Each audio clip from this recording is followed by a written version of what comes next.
really trying to solve the question of what journalism is going to look like and how it's going to be sustained for the next 50 to 100 years. And they have this Emerging Leaders Council. This all sounds very boring and wonky, but I'll just tell you that in my world, in my professional sphere, this is a big deal. And I was named as one of the Emerging Leaders Council members of 2019.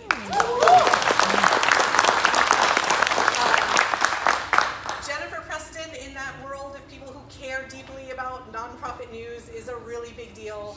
And I went and gave a talk, actually the day after our storytelling show. We drove to Austin, where I was invited to a panel at a conference called the International Symposium of Journalism. And this major journalism funder was really, really excited about what we're doing here in Tyler. And that was like, whoa, that's really cool. We've had national journalism think tanks write about us several times. So what's happening is catching attention outside of Tyler, and I would love for the Tyler Loop to be one of these places that like helps tell the story of how this kind of work is going to continue and thrive for the next century.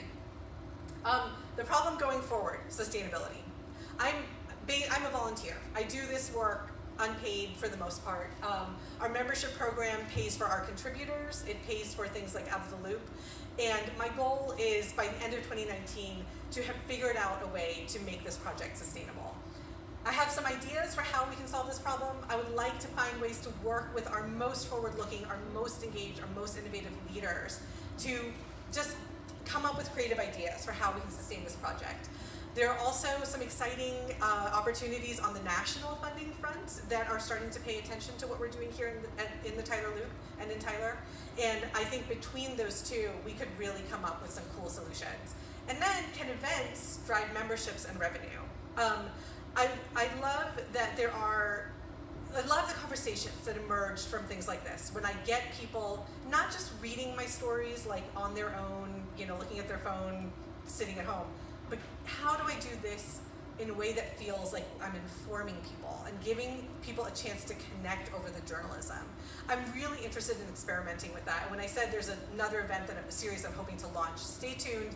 I have some cool ideas. We're going to work it out.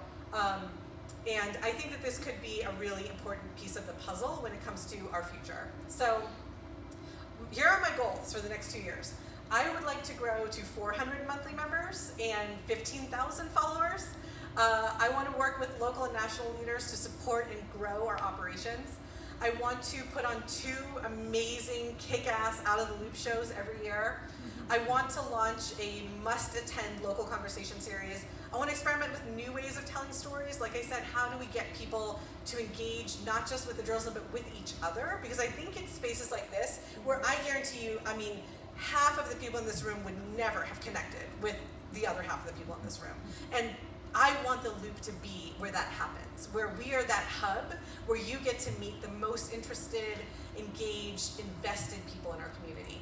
And I really want to experiment with actually building a relationship with my members that's not just about the amazing financial support that you give the Loop, but every member is also somebody who has a great story that is a story of their own. Maybe it's a story they know of. They can give